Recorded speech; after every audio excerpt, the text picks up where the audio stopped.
So the environment, which is predominantly diet and nutrition, plays a huge, massive role in the development of cancer, and something which very rarely we talk about. Welcome to the Doctor's Pharmacy. I'm Dr. Mark Hyman, and that's Pharmacy with an F, F-A-R-M-A-C-Y, a place for conversations that matter. And if you or someone in your family or someone you know has had cancer, this conversation is going to matter a lot because it's with an extraordinary physician, Dr. Jason Fung, who I know is a friend. He's a physician, he's an author, he's a researcher, and he's done some groundbreaking work uncovering the root causes of disease in science-based books about diabetes and obesity. You might have heard about them, the Diabetes Code, the Obesity Code, the Complete Guide to Fasting, which is fantastic. And I recommend that a lot for people who are interested in intermittent fasting, time-restricted eating, long-term fast. He sold over 1 million copies and really challenged the whole idea that diabetes should be treated with insulin, which is actually, I agree with, which is a problem because it's too much insulin. It causes type 2 diabetes, and we keep giving more, which actually causes worse problems. He's the co-founder of the Fasting Method. It's a program to help people lose weight and reverse type 2 diabetes naturally with fasting. He has been featured on CNN, Time Magazine, The Atlantic, Forbes, The Toronto Star, and lots of other groups. And his new book, The Cancer Code, A Revolutionary New Understanding of a Medical Mystery, is out now. This is an incredible book. It looks backwards on here, but don't worry about that. It's an incredible book that is leading the way in a new understanding of how we have to think about cancer, because so much of our thinking about cancer is really outdated.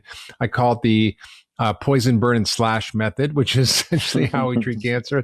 Pretty archaic. We're going to look back in 20 to 50 years and realize that we were on the wrong track. So welcome to the Doctor's Pharmacy, Jason. Thanks for having me, Mark. Great to be here. Yeah. So let's get right into it. So cancer is one of those things that is challenging to address, and it's something people really fear. I mean, heart disease, we understand. Diabetes, we understand. Even Alzheimer's, for the most part, we do understand it. Cancer is still a mystery for many, and still even for science and how we approach it from a scientific point of view. And there's been lots of theories about it. A lot of them turned out to be wrong, and our approach has been misguided, which is why, 50 years after the war on cancer was started by President Nixon, we still really haven't won. Right. And so we really, what is cancer? What makes it develop? What causes it? And why is it so common? I mean, 1 in 3 people, right? Yeah, and these are actually great questions, because the thing about cancer is that there's all these paradoxes. So we get stuck in this sort of genetic paradigm where, it's this random mutation that causes cancer. That's sort of the paradigm we've used for 50 years. And it leaves a lot to, a lot of sort of unexplained problems. So I approach it sort of trying to see where we've come from and then where we sort of are taking it. So, getting back to the slash and burn sort of thing, it's like I call that sort of the first sort of paradigm of cancer. And that was that cancer was this cell that basically grew too much. And that was our thought. So the logical treatment, therefore, is to find ways to kill cells. And that's really what gave us surgery, which is cutting, and radiation, which is burning, and chemotherapy, which is basically poison, right? And that's why it worked, actually. It worked very well in some cases, but there's a lot of side effects, right? People were, their hair was falling out, they're throwing up and stuff, right? And then in the 1970s, the paradigm sort of shifted. So we needed to understand cancer sort of at a deeper level. So we said, okay, well, yes, we know that cancer cells are growing, but why are they growing, right? That's the real question. And as we started to unravel sort of DNA and genes and chromosomes, we said, aha, this is the answer here. It's a genetic defect. So if you have growth genes, well, if you have a mutation, a random mutation in a growth gene, you can get cells that grow too much. So that's where the whole paradigm shifted. And it's important because it changes the whole treatment. So now, instead of trying to find ways to kill cells, we switched and we said, let's fix those genetic problems. And so through the 80s and 90s, we worked on these, and some incredible successes. So we had imatinib, which was used for a type of leukemia, and really a game changer, like just fantastic stuff, right? The mortality from chronic myelogenous leukemia just fell. And then there's trastuzumab, which was for breast cancer, the HER2 new receptor. And so it also changed the game. Like it was a fantastic drug. And so we thought, okay, this is great. So all we're going to need to do is sort of figure out the 1 or 2 mutations in breast cancer, 1 or 2 mutations in colon cancer. We're going to find the drugs. We're going to cure cancer, right? And that was the thought through most of the 90s and so on. And then the problem was it didn't work out that way. So as we did in 2000, we completed the sort of human genome project, and we sequenced all the genes, and we thought, okay, well, here we go. We've got the roadmap to curing cancer. But of course it didn't. So then we embarked on an even more ambitious program, which was the Cancer Genome Atlas, which sequenced not just one human genome, but the cancerous. So we took the cancer from 33,000 samples, and we took all the genomes, like sequenced the entire genome, and said, okay, great. Like we've got 1,000 cases of breast cancer. Let's compare them. Let's figure out what kind of mutations we have. Let's get the first top 1 or 2. We'll solve the problem. And of course, what we found was not 1 or 2 mutations. So for breast cancer, for colon cancer, for these common cancer, there's like 50 to 100. And it was just complete bedlam, right? So you'd have a patient in your oncology clinic, which was, you have patient A with breast cancer, 100 different mutations.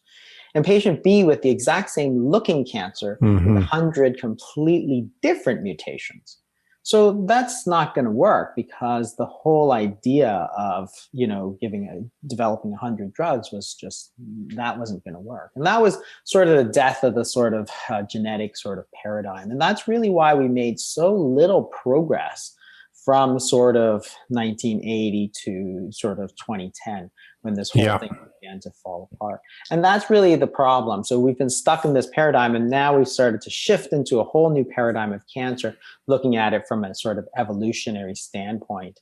And the whole idea of sort of this genetics, I mean, it still persists. If you go to the American Cancer Society and so on, it says, oh, it's a genetic disease of gene mutations and so on. But that whole process failed, because you can measure it by how much useful treatments there are. And really, the number of useful genetic treatments is probably countable on like one hand, sort of thing. Like all the early stuff we got. And this is why cancer medicine has really fallen way behind almost every other area of medicine. If you look at heart disease, in 1960, for example, so the number 1 and 2 killers of Americans is heart disease and cancers. That's always been number 1 and number 2. In 1960, heart disease killed about twice as many people as cancer. And now they're like neck and neck, which means that we've made way more progress in the treatment of heart disease than cancer. Cancer is just almost as bad as it was when we started the war. That's true. And this is the thing, is as we move into this new paradigm, and this is what I get into, it's a really interesting story. But I've had 2 members of my family that died from cancer, so I get it. Yeah.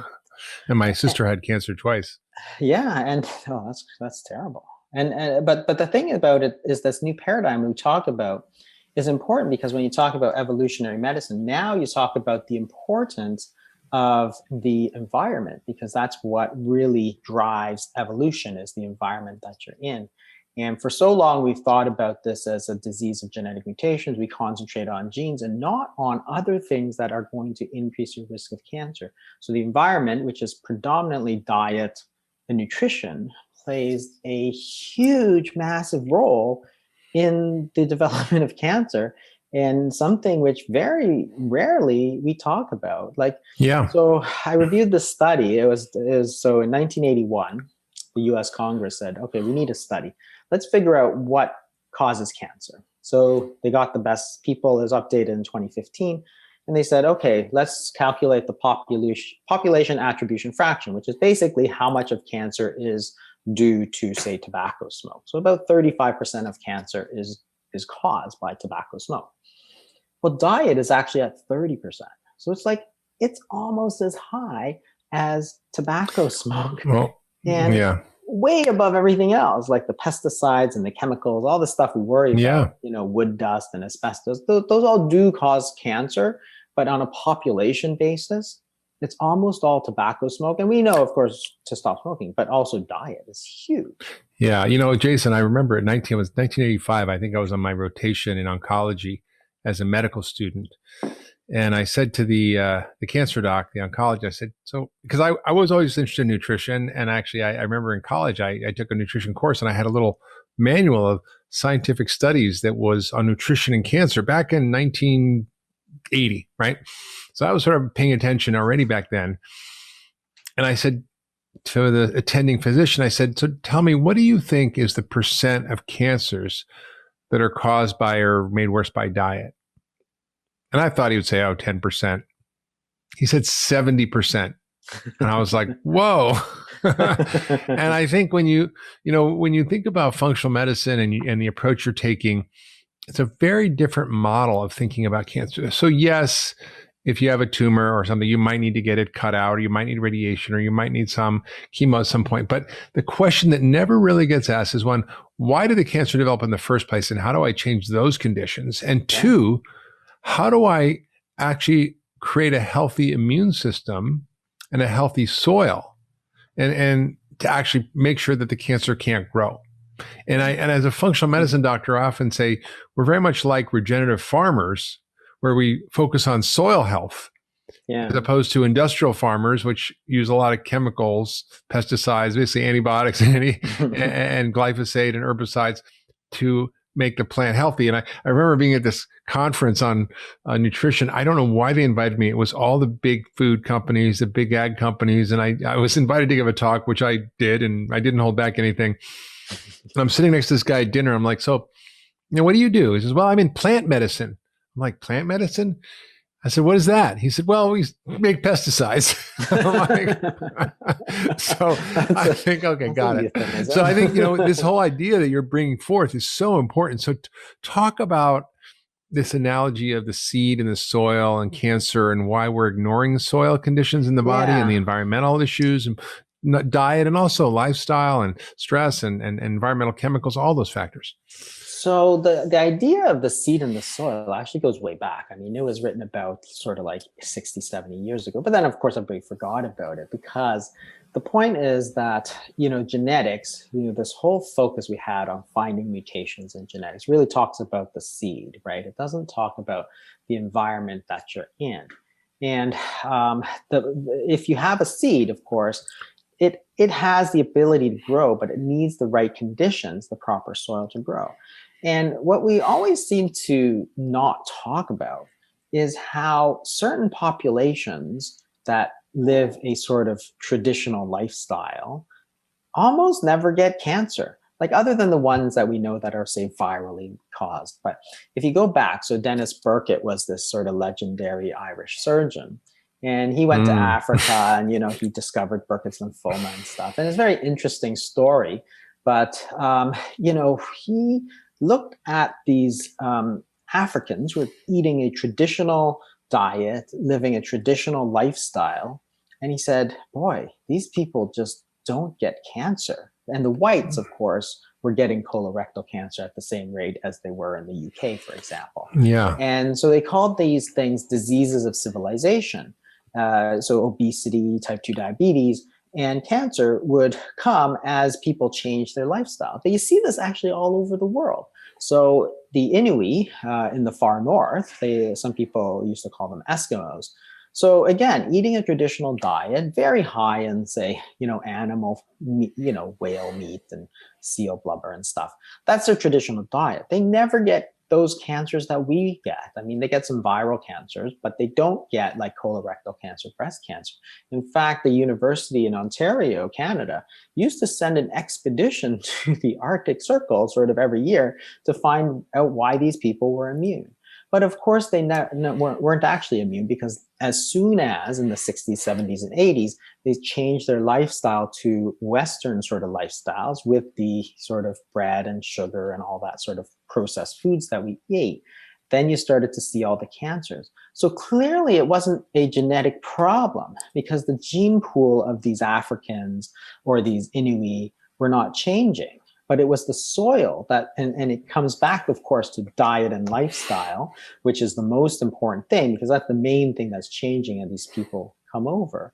That is what is the biggest determinant of cancer. These these Inuit go from being considered immune to cancer Yeah. to high rates of cancer. Of course, they're eating sugar all the time, right? There's tons of smoking and all this other stuff. And you see this everywhere. So you see this, say, in Japan, where you can look at a Japanese woman in Japan compared to a Japanese woman in San Francisco. And of course, the person in San Francisco has about double or triple the rate of breast cancer compared to the Japanese woman in Japan. So it's like, okay, so this is clear evidence that the most important thing we need to focus on is not the genetics of the problem. It's the soil problem, right? The seed is there. I love, my favorite story is the Polish women who are from Poland eat 30 pounds of sauerkraut a year. And they have almost no breast cancer. And it affects their microbiome because it's a pre-probiotic food. Plus cabbage has all sorts of phytochemicals that fight cancer. Yeah. And when they move to the United States, they get cancer at the same rates as American women because they stop eating all the sauerkraut. Yeah, absolutely. And these are the things that are really important, because if you can figure it out, of course, then you have the ability to do the opposite. You could take a woman in San Francisco and cut her risk of breast cancer by a factor of 2 or 3. Imagine how amazing that would be. I mean, with genetics and all this stuff, we're talking about you're making progress in inches compared to diet and lifestyle, where you're talking about huge leaps and jumps. Like, you're not talking about 10% higher risk. In medicine, how we go, oh, it's statistically significant. There's a 10% lower risk. It's like, oh, these people just never get cancer, right? It's like, it's crazy the magnitude of improvement you can get. Or on the other hand, instead of 10%, it's 200 or 300%, right? Exactly, it's like a totally different. Yeah. It's a totally different order of magnitude, and yet we focus all of our sort of resources on saying, oh, let's figure out, this genetic condition, which might affect 1% of these cancer patients, and try and figure. It's like, okay, let's not do that. Let's try and figure out the other stuff. Like, what is it? Is it sugar? Is it fermented foods? Is it processed foods? Like, what is that? Because that's so important, but unfortunately it gets so little sort of research money, and you start talking and people want the other stuff, right? So people are listening and wondering, okay, this whole soil thing makes sense, right? You want to create a hostile environment for cancer to grow. How do we build that hostile environment instead of a fertile one that most of us have for cancer? Yeah, that's a great question. And so I talk about in the book about what is it that makes cells grow? And what's really important is sort of growth factors. Our body contains natural growth factors that increase the rate of growth. And one of the big things of the last sort of 15, 20 years has been the realization that our body contains nutrient sensors, which are hormones that go up when you eat, but they also are precisely the same hormones that our body uses as growth factors. So the most important one is insulin. So insulin, of course, is a well-known, metabolic hormone. So you eat and insulin goes up. Assuming you're eating carbohydrates and protein, sort of a mixed meal, you eat, insulin goes up. But more importantly, what it is a nutrient sensor. It tells your body that food is available. And the reason that's important is because your body only wants to grow when nutrients are available, right? So you don't want more cells to continue to grow if there's no food available. That's not a good survival strategy. So the body links them. In fact, if you look back in evolutionary times, insulin was not a metabolic hormone. It was actually a growth factor. So as we evolved, we actually used the same molecule that we use as a growth factor for nutrient signaling as well. So we know that insulin is a very potent growth factor. There's this thing called insulin-like growth factor, or IGF-1. And Walter Longo actually described this group of Ecuadorian dwarves, the Laron dwarves, who actually have almost no IGF-1, so they're very short. Turns out they're also immune to cancer, because if you don't have that growth signaling, then the cells can't grow, and the cells that are going to be the most affected are those cancer cells. So what you have to do, of course, is say that, okay, if we have too much insulin, then that's going to be a signal to our body that we need to grow. So what can you do to sort of reduce that insulin signaling in the body by reducing nutrient availability, which is two things. One is getting rid of the hyper-processed foods, which tends to really amplify the insulin response. So sugar, for example, is especially bad because it causes all this insulin resistance, which causes hyperinsulinemia. A lot of the refined foods are very bad because they sort of take away all the other natural components, and you're left with this big spike of insulin. Like if you eat cookies, for example, well, it's just your insulin's just going to spike up. And the other thing, of course, is if you eat very, very frequently, you're going to keep insulin high all the time. So intermittent fasting is another strategy that you could use to reduce insulin. And that's so it's what you eat and when you eat. Yeah, exactly. So it's what you eat and when you eat, because if you eat a high carbohydrate diet, which people did, like people in China, for example, used to eat a ton of white rice, but almost zero sugar, and they were okay. So it's not necessarily just the carbohydrates. Well, I lived in China for a while. You're Chinese. I mean, I traveled around. I remember 1984. I mean, they had no accoutrements of modern living. I mean, they had to cut a board. They would use a saw to create boards. They would, to grind the flour, they would like literally walk in circles for hours with the grain in between two giant stones. They would work in the fields for 14 hours a day with hard labor. And yeah, you can eat a lot of rice if you do that. Yeah, that's true. And it's also like, it was very, it was like rice and vegetables, like every day. It was just rice and vegetables, rice and vegetables. And there's the land of milk and honey. The Chinese phrase for it is the land of fish and rice. So it's really what they think of. Yeah. So you're talking about what is the problem, which is the incredibly high amount of starch and sugar we consume. And you've talked about this in the Diabetes Code, the Obesity Code. This is a central driver of almost all chronic Western diseases. Heart disease, cancer, diabetes, Alzheimer's, high blood pressure are caused by this phenomena of insulin resistance or too much insulin, which is driven from our diet, basically a highly refined processed carbohydrate diet, and also this constant eating pattern, this thing called snacking, which I think is a modern invention. We could have a snack food industry, but I mean, I don't snack. If you eat properly, you're never hungry. I mean, you don't have these spikes, and insulin going up makes you hungry. But what's fascinating is that what you're saying is that insulin actually fuels the cancer growth and sugar fuels the cancer growth. Yeah. Hi, everyone. Hope you're enjoying the episode. Before we continue, we have a quick message from Dr. Mark Hyman about his new company, Farmacy, and their first product, the 10-Day Reset. Hey, it's Dr. Hyman. Do you have FLC? What's FLC? It's when you feel like crap. It's a problem that so many people suffer from and often have no idea that it's not normal or that you can fix it. I mean, you know the feeling. It's when you're super sluggish, your digestion's off, you can't think clearly, or you have brain fog, or you just feel run down. Can you relate? I know most people can. But the real question is, what the heck do we do about it? Well, I hate to break the news, but there's no magic bullet. FLC isn't caused by one single thing, so there's not one single solution.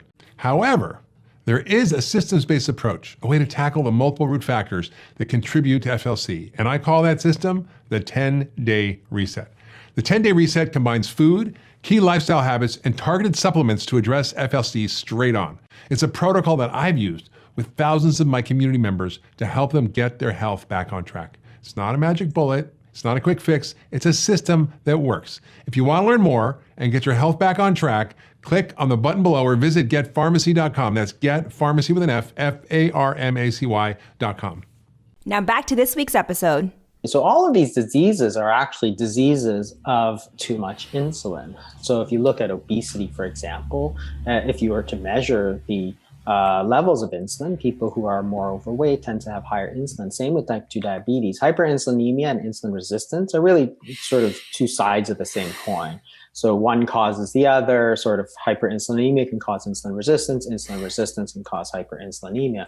So they're really the same thing. And again, the same thing applies to sort of cancer. And this is the pattern that was noticed so many years ago, that there are these diseases of sort of too much insulin, which is that sort of, they all go together, the heart disease. And you don't see that in people eating traditional diets because they're not eating all the time. So I remember there was a study, this NHANES study, which is a big sort of American survey of lots of things, but they included dietary habits. So in 1977, they found that most people ate 3 times a day, so breakfast, lunch, and dinner. And by 2004, it was almost up to 6 times a day, right? So it's like, wow, that's crazy. And it was never this sort of deliberate, hey, there's good scientific evidence that we should eat 6 times a day. It just sort of crept in there.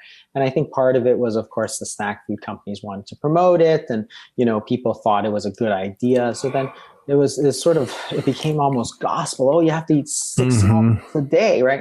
And I remember thinking about it a while ago and thinking, where did that suddenly sneak in? Right? Because did we have a big randomized controlled trial that I missed somehow? Because I don't think so. It was just this gradual change in attitudes. And you saw it because I start to think back to my upbringing in the 70s, right? So I grew up in the 70s. And, if you wanted a sort of after school snack, your mom said, no, you're going to ruin your dinner, right? And if you wanted a bedtime snack, your mom would say, no, you should have ate more at dinner. And it's like, that's just the way it was. And of course, people would have this sort of natural fasting period from after dinner, which was say 6 o'clock, because people ate a bit earlier back then, to like say 8 o'clock. So 14 hours of fasting every single day without even we call that breakfast. Yeah, exactly. Breaking the fast. Breaking the fast. That is the word that we use. And it's like somehow we went from that, where people didn't have the obesity problems, type 2 diabetes problems, because they have this natural fasting period built in that has always been there. It's even built into the English language. And then it's like, oh, you got to eat all the time.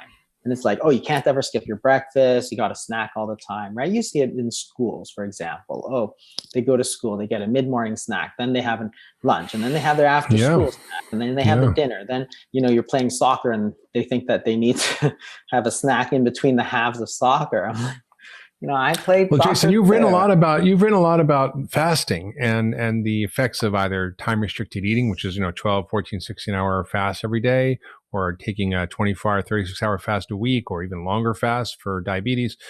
And I'd love you to sort of share why around cancer this is so important.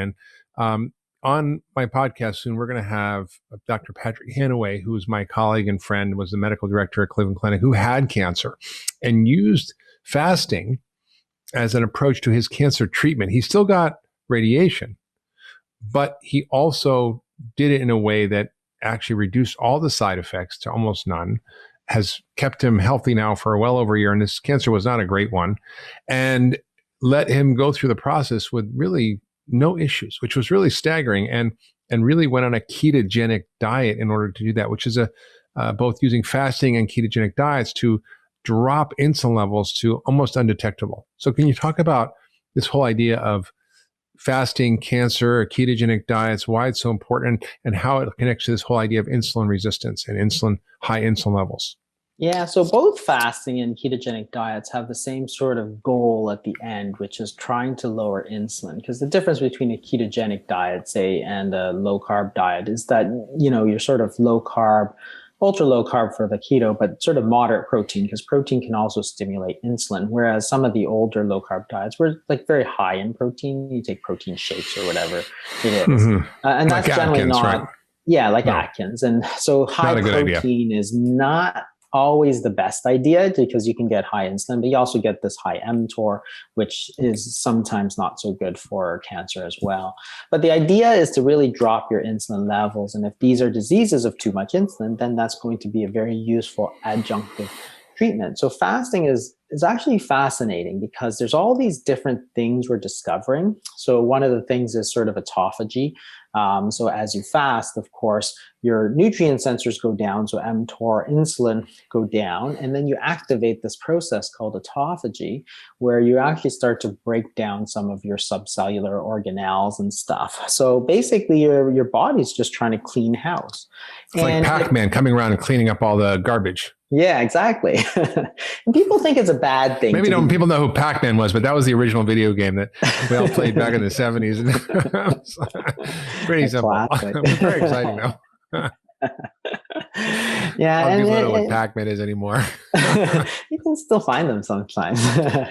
But the The idea is that people think that this sort of breakdown process is really bad for you, but it's actually really good for you. And in fact, it's sort of one of the keys to rejuvenating the body. That is, you want to break down all your old stuff and then sort of rebuild the old stuff that you need. So the whole idea of fasting is you're trying to put the body into this sort of regenerative maintenance mode. Because what we've recognized over the last little bit is that your body sort of has sort of, you can go into growth mode or you can go into sort of this cell maintenance repair mode. And it really depends on your nutrients availability. When nutrients are available, you want to grow. When nutrients are not available, you don't want to grow and you want to go into this sort of maintenance repair mode. And everybody thinks growth is good, but growth is not always good, especially as an adult. So I always say, think about a car. Like if you have a sports car and you rev that engine and you're running it fast all the time, you're going to go fast, which is great, but it's going to burn out much faster. So you can't just keep revving that engine, keep redlining it. You got to sometimes bring it to the shop, put it in the garage, let it rest and all this stuff. A pit stop. Yeah, exactly. A little pit stop. So that's the point of the human body too. You can either go for growth or you can go for longevity or cellular maintenance repair. But you gotta have a bit of both. It's a balance there. It's not all growth. And this is where you say, oh, eat. Well, you're gonna put your body, your nutrient sensor are going to go up, your growth factors are going to go up. You're going to put yourself in growth mode. But you don't want to do that, especially for a disease such as cancer, which is a disease where cells are growing too much. You're basically feeding into that growth, and that's going to be very, very bad for you. So what you do instead is you do the fasting and you put your cells into this sort of maintenance repair mode. And it actually allows you to undergo the both the chemotherapy and probably the radiation therapy better. Because chemotherapy, we have a couple studies on fasting and chemotherapy, where what you do is you fast sort of just before and during and just after your chemotherapy. And what they've noticed is that those people tend to get a lot less side effects from the treatment, because what you've done, of course, is taken the cells of your normal body and you've sort of put them into a more quiescent state. They're not trying to grow. They're actually trying to slow down. And chemotherapy, the general way it works is it kills the fastest growing cells, which are usually the cancer cells. But it also kills like the hair follicles because they're fast growing cells. It kills the lining of the GI tract, so you get nausea and your hair falls out. So if you can put those cells into sort of a quiescent sort of repair mode, it's not going to sustain as much damage from the chemotherapy. And instead, the cancer cells, which can't stop their growth, they're always trying to grow, they can't do that. So therefore, they're going to sustain full damage from the chemotherapy while your body is relatively protected. And that's one of the things that might be very interesting to use as an adjunct to sort of standard treatment. I would never advise not to take the standard treatment because, of course, you spend... Well, there's a lot of interesting work by Dr. Mukherjee, Siddhartha Mukherjee and others, looking at ketogenic diets and cancer. And I've heard him present on this. It's just fascinating. He wrote The Emperor of All Maladies. It's about cancer. Right. I'm sure you read that. And he said that to me, he said, Mark, we figured out the solution to cancer. I'm like, what is it? It's this big discovery. He's like, and the cause. I'm like, what is it? He's like, it's sugar. I'm like, yeah, I guess that's not really news, but maybe it's good you know that now. And then he said, we've been studying ketogenic diets and seeing incredible results with pancreatic cancer, melanoma, stage 4 cancers that weren't responding to anything else. And in animal models, they literally were curing cancers with ketogenic diets. And now they're doing human trials. Can you talk a little bit about some of that research and how it might be applied to people who are struggling with cancer? Yeah, so this was the sort of big discovery of Dr. Lou Cantley, who's discovered sort of this whole pathway, the Pi3K pathway that links sort of insulin and growth and cancer. So the important thing is that insulin, it acts as that growth factor and therefore acts as a sort of pro-growth and therefore a sort of pro-cancer agent. Sugar, of course, plays a big role in the hyperinsulinemia. And it's interesting because Dr. Lou Cantley and several of his articles or whatever. He goes, sugar scares me, right? Here's this guy who studies cancer for a living, and he's like, yeah, sugar just scares me. And that's the same sort of thing that Siddhartha Mukherjee is talking about too, right?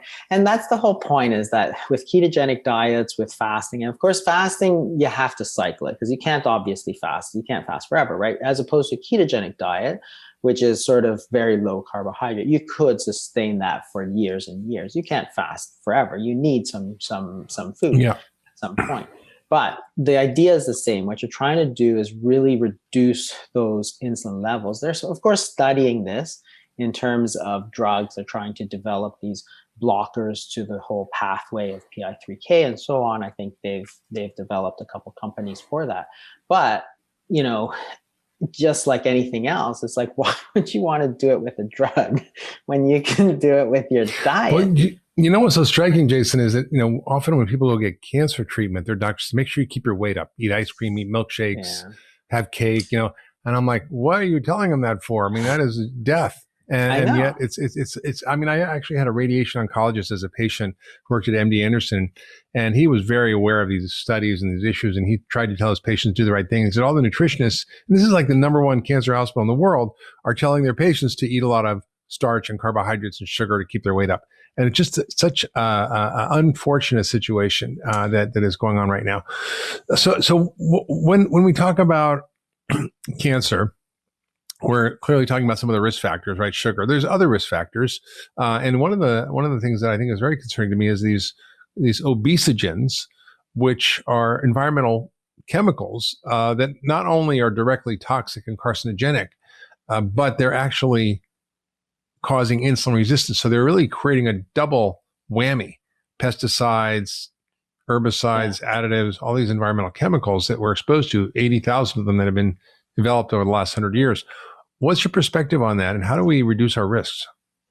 Well, I think that stuff is really hard because they're not adequately studied. I mean, there's so many chemicals, and what do we know about the effect on the human body for most of these? Like very, very little, right? I mean, they have this classification as generally recognized as safe, but I mean, that just means it doesn't kill you within a month, right? I mean, that's about it. So, and all of these chemicals, even the ones that we eventually find out are really bad for us. I mean, they were originally approved and for use. So, we trust our government to sort of keep us safe from all these sort of chemicals. Very rudimentary, like you do it you test the toxicology in some rats and it doesn't kill them. And hey, nothing, you get out there and it doesn't kill people right away. So, hey, you're good. That's the sort of idea that we have. But I think that unfortunately, it's hard to know exactly what to say because one, there's just so many of them. They're changing all the time. Chemicals that they're using are just changing. So like the classic sort of pesticide was like DDT. Remember, it was, I date myself here a little bit, but DDT was this big time pesticide. It was amazing, killed everything, right? Turned out it was like super, super bad for us and, causing cancer all over the place, right? There's all kinds of stories like that. Now, of course, there's all these other chemicals in there and we don't even know what they are. I mean, they're not listed. Yeah. I mean, the government did write a whole report on the environmental chemicals and how they're linked to cancer. So I think that's a big thing. And I encourage people to check out ewg.org, which is the Environmental Working Group's website, where they have guides on how to reduce your exposure through your food, through household cleaning products, through skincare products, and many other ways to reduce your exposures. Household cleaning products. So I think the more we can do to reduce our intake of these chemicals is a good idea. So let's talk about how to reduce your risk. What can people do who are listening that you talk about in your amazing book, The Cancer Code, a revolutionary understanding of the medical mystery? I encourage everybody to get a copy, The Cancer Code. It's out now because it really is a revolution in understanding of cancer that I think could help so many people. So tell us, what can we do to reduce our risk of getting cancer? Yeah, I think the most important thing is to go after the sort of hyperinsulinemia because we know it's such a big risk factor. So you can't always test it, But you'll know, because if you are overweight, for example, then you want to try and get back to a normal weight. And there's lots of different ways to do that. Sort of ketogenic diets are not the only way. You can do, all kinds of different diets and vegetarian diets and sort of paleo diets. There's all sorts of good ones. And then the other one, of course, is the sort of reintroduction of intermittent fasting into sort of the normal schedule. And I think that's really important, because what we've lost, of course, is that balance between feeding and fasting, right? We've gone to a sort of feeding all the time model, which is not so good for growth, because you're always telling your body to grow more. And of course, if you have type 2 diabetes, which is becoming a huge, huge problem. So if you look at pre-diabetes and type 2 diabetes in America, it's like it just skyrocketed over the last 15 years. And that too is a sort of massive, massive risk factor for the development of cancer. The World Health Organization actually classifies 13 different types of cancer as obesity-related cancer, so including breast and colorectal. So that's a huge and prostate and prostate, colon, liver, pancreas, and interestingly, if you look at the types of cancer, so we've actually been doing really well for most cancers. Over time, as you track them through the years, most cancers are actually slowly declining, except those obesity-related cancers. They're actually going up. So pancreatic cancer going up, liver cancer going up. All of these cancers are going up. And they're not rare diseases. So breast cancer, for example, is very, very common. Colorectal cancer, very, very common. And I think that this is one of the things that we hadn't recognized. So I went to medical school in the 90s. We never talked about diet and cancer. It just wasn't even on the radar screen. It was crazy, except maybe a few people who are really into it. But for the most part, we just didn't talk about it. And then it wasn't until sort of 2003 that the first large papers started to come out that said, hey, this is a big risk factor. And then you multiply it by the millions of people who have it. And that's why it's such a big risk factor. So staying to a normal weight, which includes getting your diet in order, cutting out sugar, cutting out the processed foods for the most part, adding back the intermittent fasting, which is part of a normal sort of regimen. When you say that, what do you mean? You mean time restricted eating, right? You mean so I think that 14-hour fast. Yeah, 12 to 14 hours should be your sort of baseline, because that's just 1970s style eating, when we didn't have so much obesity. Now, if you're trying to lose weight, or if you have type 2 diabetes, then you can extend it to say 16 hours, which is time restricted eating, or you can even go further, 24 hours, or even multiple days of fasting. And, people always worry about that, but that's why I talk about it a lot, because a lot of the stuff that we worry about simply isn't true. People worry about, they're going to lose muscle, they can't work, they can't concentrate. I'm like, all you're doing when you don't eat is that you're making your body rely on your body's own store of calories, which is sugar, right? Or body fat. That's how your body stores calories. So you're literally using the body fat for precisely the reason that you carry it. So what could be wrong with that? What is more natural than that? If your sugar is high and you don't eat, you're going to use up the sugar and your sugar will fall. Now, that's great news if you have a high sugar and type 2 diabetes, which of course that high sugar drives a high insulin, which drives, cancer risk and so on. So something like that is a completely natural way to get all of this back in order. And if you're too far along the scale of, you have too much insulin, you don't have to stop at 14 hours. There's nothing to stop you from taking your fast out to, a couple of days at a time, right? And that's the thing. It's a free intervention. It's a natural intervention. It's been used for thousands of years, right? Every culture in history has used it. It's crazy that we don't use this sort of thing. Well, what you're talking about is just something so extraordinary and effective. And the side effect is that it also prevents heart disease and diabetes and dementia and depression. And I'm like, pretty much everything. So it's like a one-stop shop for staying healthy, which is cut out the starch and sugar and practice eating in a way that we're designed, which is take a break after dinner and don't eat till breakfast or a little bit later in the morning. It's so simple. It's so obvious.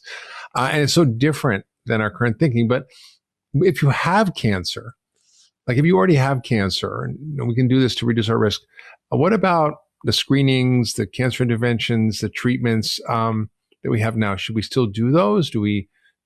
How far can this go to really have an impact?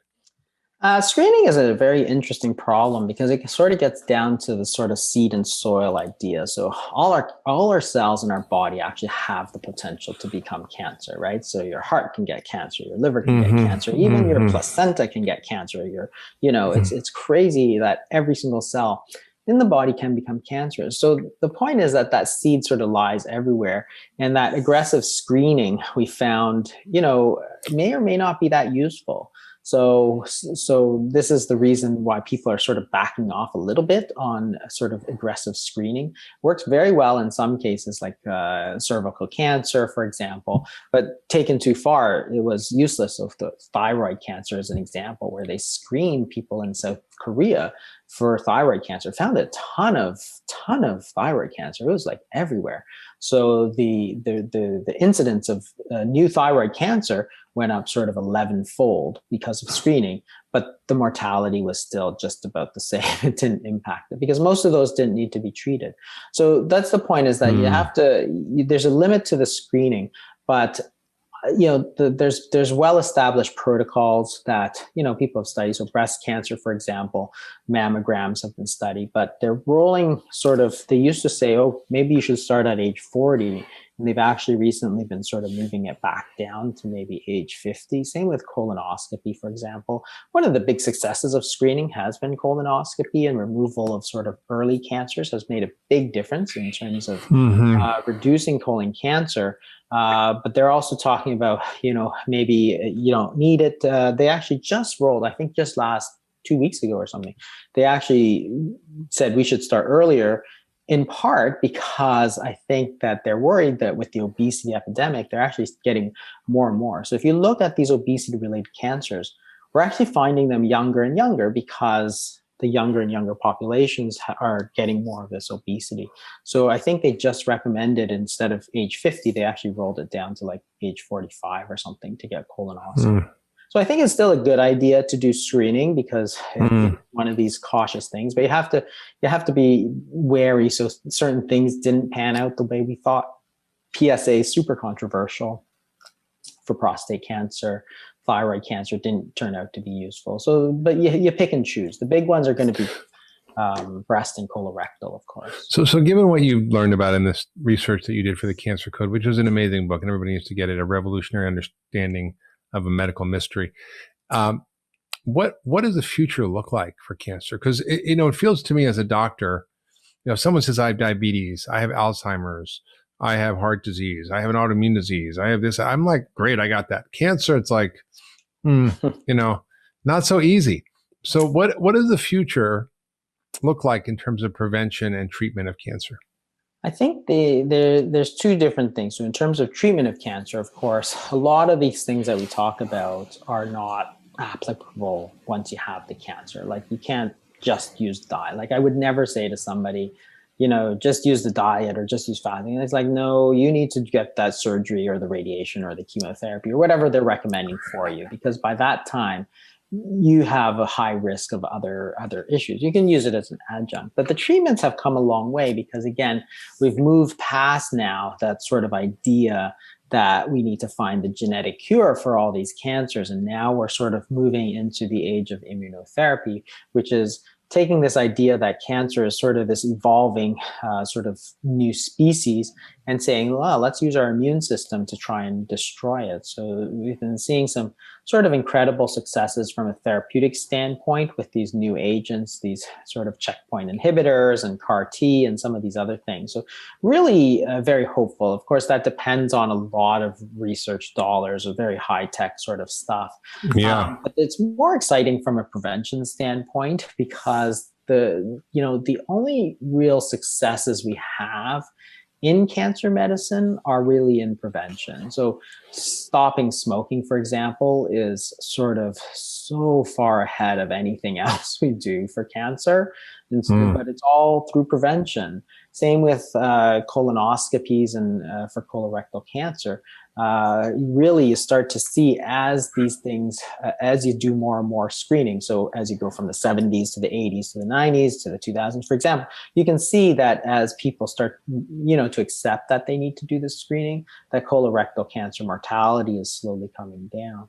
And that's where the sort of future lies. I'm hopeful because we're starting to bring into sort of clearer picture that, hey, all of these things, these dietary things that we talk about are so important, like stuff that you write about, for example, so well, that, hey, this is great news that people are paying attention to it, because those are the cancers that are rising in terms of numbers, right? Those are practically the only cancers that are rising in numbers, are the obesity-related cancers. So if we can understand that, if we can make people aware of that, of the dangers of sugar. So for example, sugar intake, I think, peaked at around year 2000. But prior to that was really going up very high, right? People were drinking their Gatorades and stuff. They were like, oh yeah, I just worked out, so I'm going to have a Gatorade. They're just full of sugar, right? People don't do that anymore. Like, I look around, like, how you'd be surprised. You live in Canada. People maybe are better over there. I think here in America, it's still sugar palooza. Yeah, probably. I think that plays a big role. Look, 88% of us are metabolically unhealthy, and the translation of metabolically unhealthy means you are insulin resistant. Yeah. So think about that. Almost 9 out of 10 Americans are on track for these diseases caused by too much insulin, including cancer. Yeah, including cancer and all those other diseases you talked about, Alzheimer's and all that sort of stuff. But, and part of it, I think, is, if you look at the total number, like total amount of sugar, it has been going down, but it's still very high. I think that's the big problem. There's a lot of sort of corporate interests and so on. Like, a few years ago, Coca-Cola was revealed as giving like $1 million. Remember this story? They gave $1 million to the University of Colorado to develop the global energy balance network or something like that. I wrote about that in my book, Food Fix. Yeah, it was a big scientific it was like a mess. It's a horrible story, because here you have a university taking millions of dollars from Coca-Cola, which, obviously is peddling something very unhealthy, and was ready to sort of go to war against people like you and me who keep saying, look at food as medicine, and what you put in your mouth is super important. Like the university. It's not just calories are all the same, right? Exactly. Like this whole calories is the same. Like that always gets me all riled up, because it's like, you're telling me that 100 calories of cookies is the same as 100 calories of broccoli. That's the dumbest thing, like, honestly. Well, it's just because of the law of thermodynamics, right? So the idea is that it's calorie to calorie, because when you burn it, it releases the same amount of energy. And that's true. It's absolutely true in a vacuum. Yeah. But now when you eat it, because when you eat it, it interacts with your microbiome and your hormones and your brain chemistry and so many different factors that drive benefit or cause harm. Honestly, it's crazy that we believe it, because if you take 100 calories of cookies and eat it, and versus the salmon, for example, or egg or whatever, the hormonal response is completely and utterly different. Between those two foods. Same calories, different foods, completely different hormonal response. Like insulin shoots way up with the cookies, right? And it's like, you have to pretend that that's completely irrelevant. Like this is physiology, right? Calories. Jason, I just reviewed the Endocrine Society position paper on obesity and prevention and treatment that was published in 2018. And they were very clear that a calorie is a calorie is a calorie, and weight loss is about energy balance. And I'm like, what is going on here? Are they not paying attention to the science? Because these are top scientists at the major medical universities. And these paradigms get so entrenched and so stuck, and we just get so off track. It's really unfortunate. It takes a long time for paradigms to shift. It took 50 years from the time that the Semmelweis discovered that we should wash our hands before surgery to prevent childbirth fever or death in women who are giving birth because of infection, 50 years before they actually started washing their hands before surgery. And the guy died in disgrace with his theories completely ridiculed. because doctors couldn't believe that they would be causing an illness. They would never want to harm their patients. So how could it be that they were causing it by not washing their hands? So it was just, we're in a tough situation. It takes literally decades for paradigms to shift. Not just that, but remember the whole 1980s, the low fat era, right? So I sort of did all my training through that era, and there's those step 1 and step 2 diets, if you remember from. Yes, of course. Right? And it's like, so if you had a heart attack, you go on this low fat diet. If you had another one, you had an ultra low fat diet, right? And then it's like, and that made things worse. And that made things worse, absolutely. And we talked about the French paradox, about how these French are eating full fat milk. And it's like, oh my God, how come butter and cheese and cream and right. How are they not having heart attacks? And they're actually having like a third of the heart attacks of Americans. And then, of course, it was crazy because that whole paradigm took like 20 years before people started to say, oh, hey, look, here's some studies on nuts, which are high in fat, and they're really good for you. And fatty fish, they're really good for you. And avocados, they're really good for you. And olive oil. And it's like, it took 20 years of us demonizing all kinds of fat before we finally said, oh, it's a healthy fat, right? And it's like, okay, that took a lot longer than you'd think it should have taken. It's the same idea. Like, it's the same thing with sugar, right? Sugar was fine because it was low fat, right? And that was the thing that you could find in the 80s and 90s. Snack bar cookies. But it wasn't just that. The American Heart Association was out, had like saying, oh, cut the fat, but eat the sugar. And I was like, oh, it's still in our recommendations. Even our dietary guidelines are so contradictory. On one hand, they say we shouldn't worry about fat anymore. On the other hand, they have all these promotional educational materials like the go slow foods, like which are saying low fat, and still recommend low fat milk in school lunches. I remember all those, those sugary cereals, and they all had that health check on it. It's like, oh my God. American Heart Association. Yes. It's Fruit Loops and Tricks Are for Kids and Cocoa Puffs are all heart healthy because they have no fat. Yeah. And it's like, they have like 50 grams of sugar in one serving, right? It was ridiculous. So these paradigms take a long time. And I think that calories thing, I'm sort of, disturbed a bit to hear that they're still thinking that. It's true.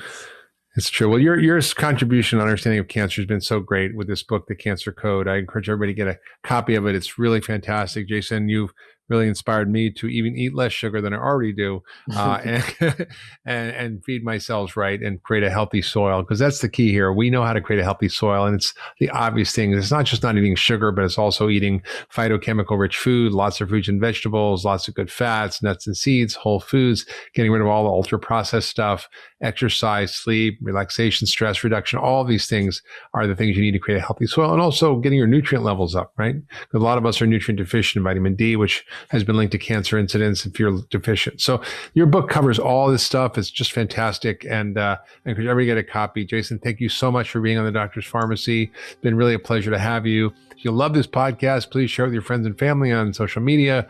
I bet they want to hear it. And if you want to leave a comment, I'd love to hear from you and your thoughts about your journey with health and maybe cancer. And of course, subscribe wherever you get your podcasts. And we'll see you next time on the Doctor's Pharmacy.